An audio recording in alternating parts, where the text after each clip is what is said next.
Dia 12. Você está tão perto de Deus quanto escolher estar. A exemplo de qualquer amizade, você deve se esforçar para desenvolver sua amizade com Deus. Isso não acontecerá por acidente. É necessário querer, ter tempo e energia. Se você deseja um vínculo mais profundo e íntimo com Deus, deve aprender a partilhar de forma honesta com Ele os seus sentimentos, ter confiança quando Ele lhe pedir para fazer algo, aprender a se importar com aquilo com que Ele se importa, e desejar sua amizade mais do que qualquer outra coisa. Devo optar por ser sincero com Deus. O primeiro elemento fundamental de uma amizade mais profunda com Deus é ser absolutamente sincero a respeito de suas falhas e sentimentos. Deus não espera que você seja perfeito, mas insiste em que você seja absolutamente sincero. Nenhum dos amigos de Deus que aparecem na Bíblia era perfeito. Se a perfeição fosse um requisito para a amizade com Deus, jamais poderíamos ser seus amigos. Felizmente, em virtude da graça de Deus, Jesus ainda é amigo de pecadores.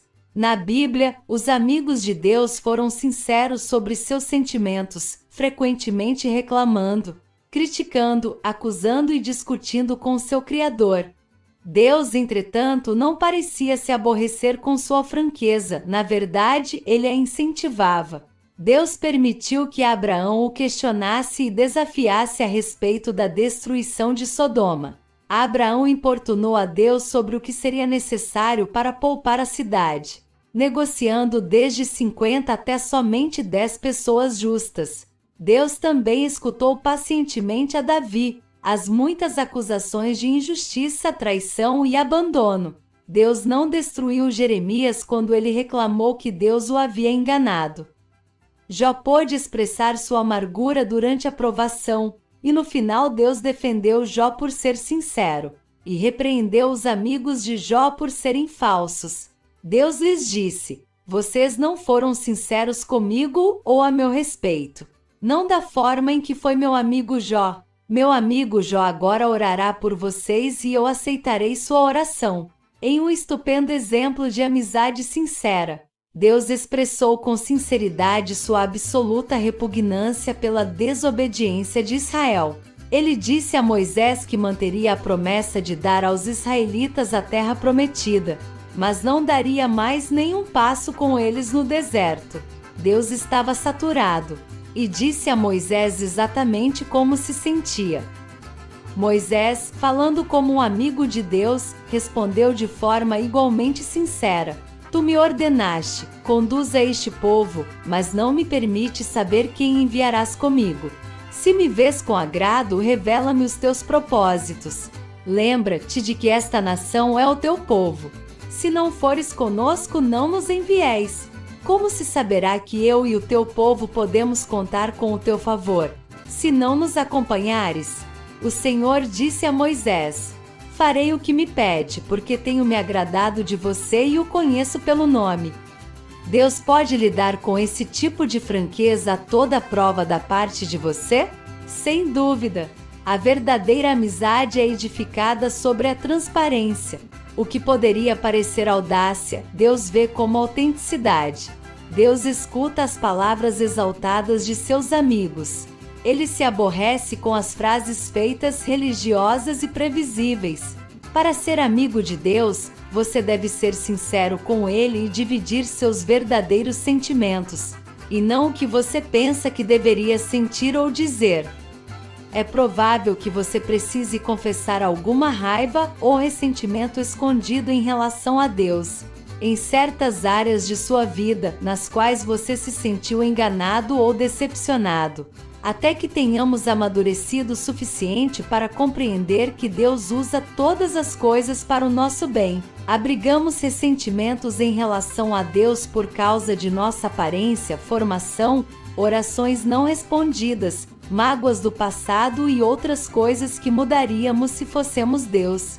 As pessoas frequentemente culpam a Deus por mágoas provocadas por outras pessoas.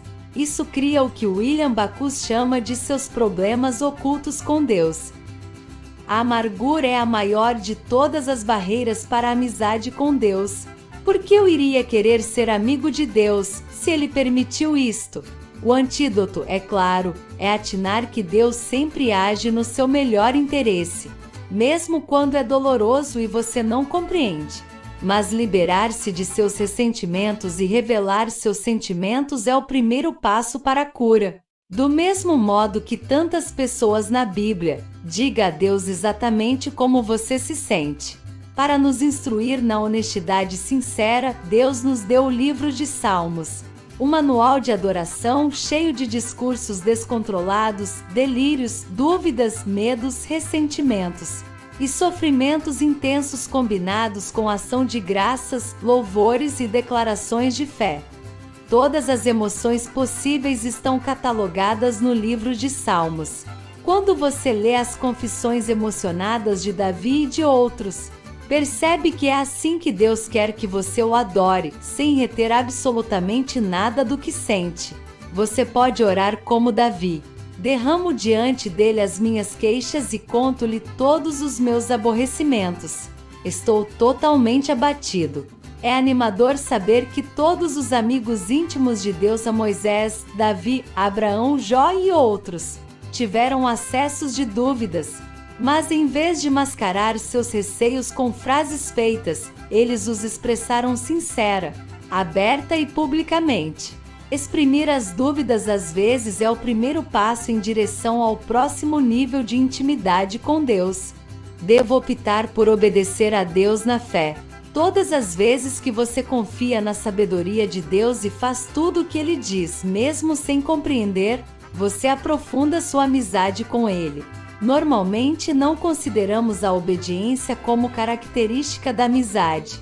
Ela é reservada para o relacionamento com o pai, chefe ou oficial superior, não um amigo. Entretanto, Jesus deixou claro que a obediência é uma condição para obter intimidade com Deus.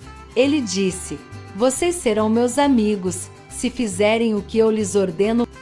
No último capítulo, assinalei que a palavra usada por Jesus quando nos chamou de amigos poderia se referir a amigos do rei em uma corte, embora esses companheiros íntimos tivessem privilégios especiais. Eles ainda estavam sujeitos ao rei e tinham de obedecer às suas ordens. Somos amigos de Deus, mas não somos seus iguais. Ele é o nosso amado líder e nós o seguimos. Obedecemos a Deus não por obrigação, medo ou imposição, mas porque o amamos e confiamos que Ele sabe o que é melhor para nós. Queremos seguir a Cristo em virtude da gratidão que sentimos por tudo que Ele nos fez. E quanto mais de perto nós o seguimos, mais intensa a nossa amizade se torna. Os incrédulos normalmente pensam que os cristãos obedecem por obrigação, culpa ou medo de ser punidos. Mas o oposto é que é verdadeiro. Por termos sido perdoados e libertos, obedecemos por amor, e nossa obediência nos traz grande alegria. Jesus disse: "Como o Pai me amou, assim eu os amei, permaneçam no meu amor. Se vocês obedecerem aos meus mandamentos, permanecerão no meu amor, assim como tenho obedecido aos mandamentos de meu Pai, e em seu amor permaneço. Tenho-lhes dito estas palavras para que a minha alegria esteja em vocês e a alegria de vocês seja completa." Repare, Jesus espera que façamos somente o que Ele fez com o Pai. Seu relacionamento com o Pai é um modelo para nosso relacionamento com Ele. Jesus fez tudo o que o Pai pediu que Ele fizesse graças ao amor. A verdadeira amizade não é indolente, ela age. Quando Jesus nos pede que amemos os outros, ajudemos os necessitados, dividamos nossos recursos, conservemos nossa vida limpa, perdoemos e levemos outros a Ele. O amor nos estimula a obedecer imediatamente. Somos frequentemente desafiados a fazer grandes coisas para Deus. Na realidade, Deus fica mais satisfeito quando fazemos pequenas coisas para Ele por amor. Elas podem passar despercebidas de outras pessoas, mas Deus as observa e as considera atos de adoração. Grandes oportunidades podem acontecer uma única vez durante toda a vida, mas pequenas oportunidades nos cercam todos os dias. Mesmo por um simples ato, como dizer a verdade, ser gentil e animar os outros, trazemos um sorriso à face de Deus. Deus guarda simples atos de obediência como se fosse um tesouro, mais do que orações, louvores ou ofertas. A Bíblia diz: o que agrada mais ao Senhor, holocaustos e sacrifícios ou obediência à sua voz? É melhor obedecer do que sacrificar. Jesus iniciou seu ministério público com a idade de 30 anos, ao ser batizado por João. Naquele momento, Deus falou do céu: "Este é o meu Filho amado, e estou plenamente satisfeito com ele." O que Jesus vinha fazendo durante 30 anos que agradava tanto a Deus? A Bíblia não diz nada sobre esses anos desconhecidos, com exceção de uma única frase em Lucas 2:51. Então foi com eles para Nazaré, e Eraís obediente. 30 anos agradando a Deus foram resumidos em 3 palavras: Eraís obediente. Devo optar por valorizar o que Deus valoriza. É isso que os amigos fazem, importam-se com o que é importante para outra pessoa. Quanto mais você se torna amigo de Deus, mais se importa com as coisas com as quais Ele se importa. Sofre com as coisas porque Ele sofre e se alegra com as coisas que lhe dão prazer. Paulo é o melhor exemplo disso. As prioridades de Deus eram as suas prioridades, e os desejos de Deus eram seus. O que me deixa tão transtornado é preocupar-me tanto com vocês. Esse é o zelo de Deus que queima dentro de mim. Davi se sentia da mesma forma: o zelo pela tua casa me consome, e os insultos daqueles que te insultam caem sobre mim. O que importa mais para Deus? A redenção de seu povo. Ele quer que todos os seus filhos perdidos sejam achados. Esse é o único motivo pelo qual Jesus veio à Terra. A coisa mais preciosa ao coração de Deus é a morte de seu filho. A segunda coisa mais preciosa é quando seus filhos comunicam essas novas a outras pessoas. Para ser amigo de Deus, você deve se interessar por todas as pessoas ao seu redor, com as quais Deus se importa. Amigos de Deus contam aos seus amigos a respeito de Deus. Mais do que qualquer outra coisa, devo desejar ser amigo de Deus. Os Salmos estão cheios de exemplos desse desejo. Davi, acima de tudo, desejou apaixonadamente conhecer a Deus. Ele usou palavras como anelo, anseio, sede e fome. Ele almejava a Deus. Ele disse: há uma coisa que realmente desejo do Senhor, o privilégio de viver durante toda a minha vida na sua presença, para descobrir a cada dia um pouco mais da sua perfeição e amor. Em outro salmo, ele disse: o teu amor é melhor do que a vida. O desejo de Jacó pelas bênçãos de Deus na sua vida era tão intenso, que ele lutou durante toda a noite com Deus, dizendo: não te deixarei ir, a não ser que me abençoes. A parte mais maravilhosa dessa história é que Deus, que é todo-poderoso, deixou Jacó vencer. Deus não fica ofendido quando lutamos com Ele, porque lutar exige contato pessoal e nos traz para perto dele. Lutar também é uma atitude apaixonada, e Deus gosta quando estamos apaixonados por Ele. Paulo foi outro homem apaixonado por sua amizade com Deus. Nada era mais importante, era sua primeira prioridade, objeto de sua total concentração e o mais importante objetivo de sua vida. Esse é o motivo pelo qual Deus usou Paulo de forma tão grandiosa. A versão bíblica The Amplified Bible, a Bíblia ampliada, exprime a força total da paixão de Paulo. Meu firme propósito é que eu possa conhecê-lo, e que eu possa conhecê-lo cada vez mais profunda e intimamente, percebendo, reconhecendo e compreendendo as maravilhas de sua pessoa com mais clareza e intensidade. A verdade é, você está tão perto de Deus quanto escolhe estar. A amizade íntima com Deus é uma escolha, não um fato fortuito. Você deve buscá-la intencionalmente. Você realmente a quer, mais do que qualquer coisa? Qual a importância disso para você?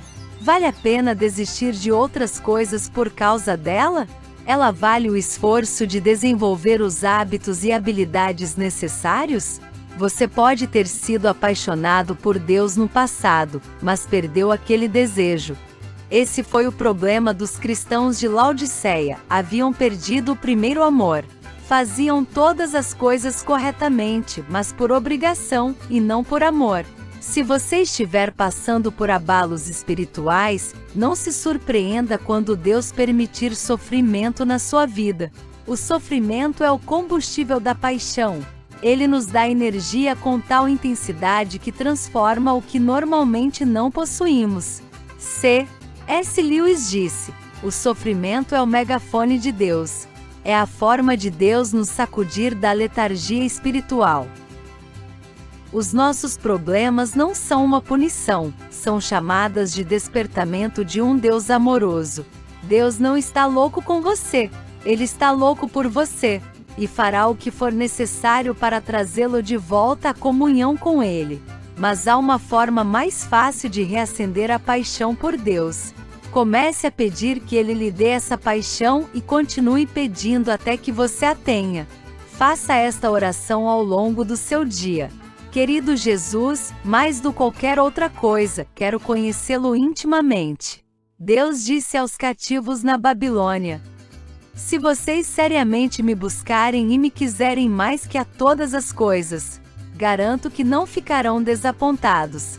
Seu relacionamento mais importante, não há nada, absolutamente nada, mais importante do que desenvolver uma amizade com Deus. Esse é o relacionamento que durará para sempre. Paulo disse a Timóteo: algumas destas pessoas perderam a coisa mais importante da vida. Elas não conhecem a Deus. Você perdeu a coisa mais importante da vida?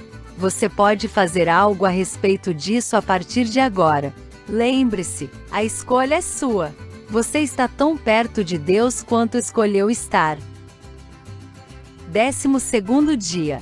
Pensando sobre meu propósito. Um tema para reflexão. Estou tão perto de Deus quanto escolhi estar. Um versículo para memorizar. Aproximem-se de Deus, e Ele se aproximará de vocês. Tiago 4.8. Uma pergunta para meditar. Quais escolhas práticas eu farei hoje para me aproximar mais de Deus?